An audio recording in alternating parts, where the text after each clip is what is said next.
गिबियावनो 2023 मायथाइनि एसएस आनजादाव उथ्रिसार जानो हानाय गासैबो फरायसुला फरायसुलिफोरनिसिम बाटासिपुर जौमा फरायसालिमानि जानानै गाहाम हामलायथिखौ जासिहरग्रोबाय। मैया 6 जुन खालारखालि एसएस आनजादनि फिथाइखौ फोसावनाय जाबाय आरो बे आनजादनि रिजाल्टआव जोंनि बाटासिपुर जौमा फरायसालिमानिफ्राय गासै 50 फरायसुला फरायसुलिफोरा उथ्रिसार जानो हादों आरो बे उथ्रिसार जानायखौ लानानै जोङो खोब गोजोननाय मोन्दों आरो लोगोसेनो आर्ट्स स्ट्रिमनिफ्राय आरिमु आयदानिफ्राय सासे फरायसालि जोंनि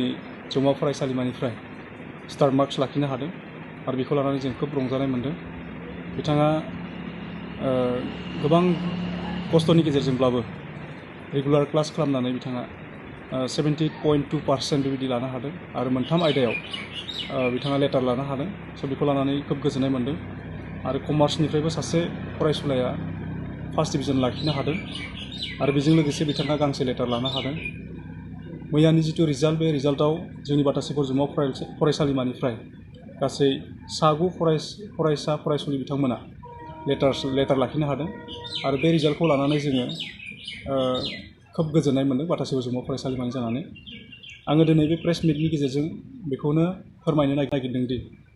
बाटासिपुर जौमा फरायसालिमाया सनितपुर जिल्लानि ढेकियाजुलि रेलवे स्टेशननि खाथियावनो बियो नांजाबनानै दङ आरो बे बाटासिपुर जौमा फरायसालिमायाव एसएस फार्स्ट इयाराव आर्ट्स, कमार्स, साइन्स आरो बेजों लोगोसे भकेसनेल आयदायाव बेसेन नाङै मुं थिसननाय बे हाबाफारिया सोलिगासिनो दङ। गभर्नमेन्ट कलेजफोराव जेरै बेसेन नाङै मुं थिसननायखौ होदों, थिग बेबायदिनो बाटासिपुर जौमा फरायसालिमायाबो देग्लाय बोसोराव बेसेन नाङै मुं थिसननायनि जिथु हाबाफारि बेखौ लानो हादों। बे जोंनि थाखाय खोब रंजाथावना आरो गोग्गाथावना। आरो लोगोसेनो आं बे प्रेस मिटनि गेजेरजों बेखौनो बुंगोन, बाटासिपुर जौमा फरायसालिमायाव डिग्रिनि जिथु एडमिसन, बे एडमिसनाबो सोलिगासिनो दङ आरो बेखौ बाटासिपुर जौमा फरायसालिमाया देग्लाय बेसेन नाङै मुं थिसननाय जिथु खामानि, बे खामानिखौ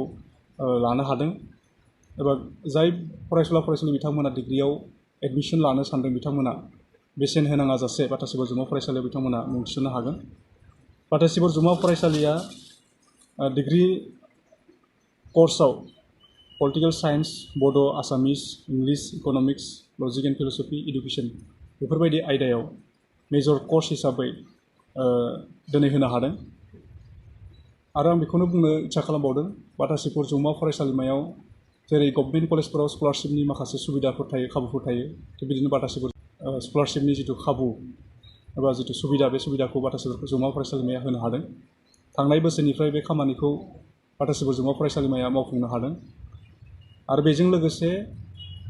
लाइमोनफोरा जिथु नागिरनाय एनसिसि,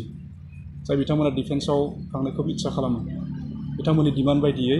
बाटासिपुर जौमा फरायसालिमाया देग्लाय बोसोराव एनसिसिखौबो लाबोनो हादों आरो बेजों लोगोसे बाटासिपुर जौमा फरायसालिमायाव थानाय जानायनि थाखाय बेबायदि माखासे सुबिदाबो खालामनानै होनो हादों। बयसफोरनि थाखाय बयस हस्टेल आरो गार्लसफोरनि थाखाय गार्लस हस्टेल। खोब खम बेसेनावनो बाटासिपुर जौमा फरायसालिमाया बे हस्टेलफोरनि जिथु फेसिलिटिस, बे फेसिलिटिसखौ खालामनानै होनो हादों आरो फैबाय थानाय दिनाव बाटासिपुर जौमा फरायसालिमाया जिथु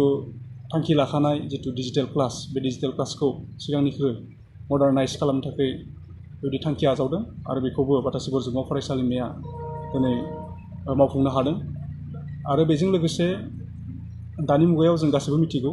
दानि मुगाया जाबाय कम्पिउटारनि मोनसे मुगा आरो बे कम्पिउटारनि मुगायाव कम्पिउटारनि रोंगौथि थानाया गासैबो फरायसुला फरायसुलिफोरनि थाखाय खोब गोनांथि। स' बाटासिपुर जौमा फरायसालिमाया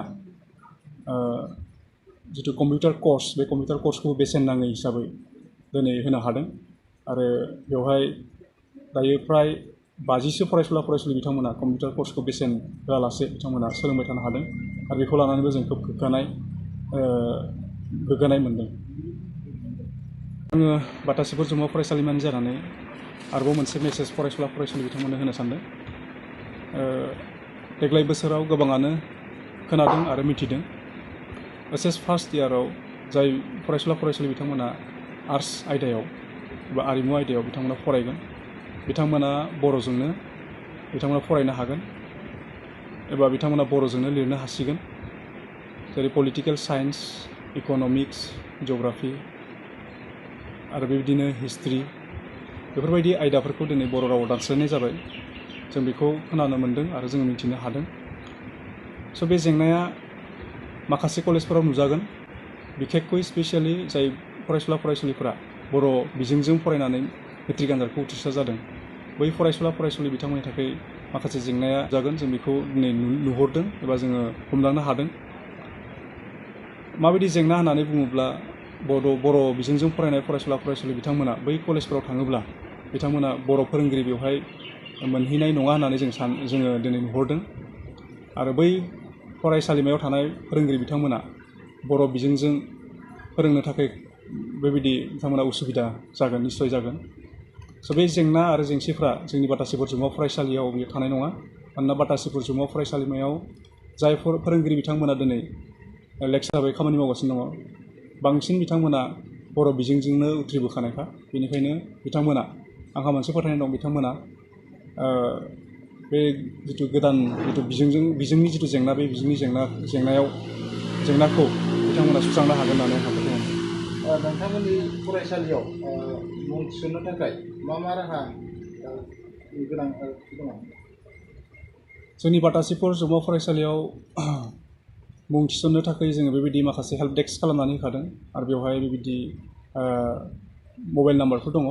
कन्टेक्ट नाम्बारफोर दङ बे कन्टेक्ट नाम्बारनि गेजेरजोंबो सुलाद लानो हागोन आरो लोगोसे बाटासिफोर जौमा फरायसालिमाया गावहानो मोनसे बिदि पर्टेल दंखायो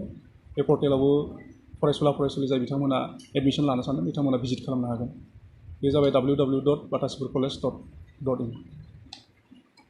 बाटासिफोर जौमा फरायसालिमानि जिथु फोरोंगिरिनि जेंना बे फोरोंगिरिनि जेंनाया गैया नङा मोनसे समाव दङमोन नाथाय देग्लाय बोसोराव जिथु फोरोंगिरिफोरनि जेंना बे फोरोंगिरिफोरनि जेंनाखौ सुस्रांनो हादों बाटासिफोर जौमा फरायसालिमायाव दायो फ्राय 25 जनसो बिदि फोरोंगिरिफोर दङ आरो हायार सेकेन्डारि लेभेलाव बाटासिफोर जौमा फरायसालिमाया आर्ट्स कमार्स साइन्स आरो बेजों लोगोसे जिथु भकेसनेल बे भकेसनेल आयदाखौबो होनो हादों HS उथ्रिसारनाय फरायसाफोरनि थाखाय गोजोनथाव खौरां BA सेथि सेमिस्टारनि थाखाय बेसेन नाङाजासे मुं थिसननाया गबिन्द बसुमतारी कलेज जारागुरियाव सोलिगासिनो इंराजि 2023-24 गोदान सोलोंथाइ बोसोरनि थाखाय BA सेथि सेमिस्टारनि मुं थिसननाया गसाइगाव महकुमानि सिङाव थानाय गबिन्द बसुमतारी कलेज जारागुरियाव बेसेन लायाजासे सोलिगासिनो दं फरायसाफ्रा गोनांथि बायदि आयदायाव मेजर लानानै फरायनो हानायनि राहा दं बे फरायसालिमायाव गुन गोनां फोरोंगिरिफोरनि जोहै सोलोंथाइ होनायजों लोगोसे फरायसालिमानि गोनां जानाय राहा आरो बेसेन लायाजासे स्पकेन इंलिश सेल्फ डिफेन्स आरो बेसिक कम्पिउटार फोरोंथाइ होनायनिबो खाबु दं बेसेन नाङाजासे मुं थिसननो थाखाय 9706680878 एबा 7002271 आरो 7002131 754 जानबुं नाम्बाराव सुलाद लाहरनो हागोन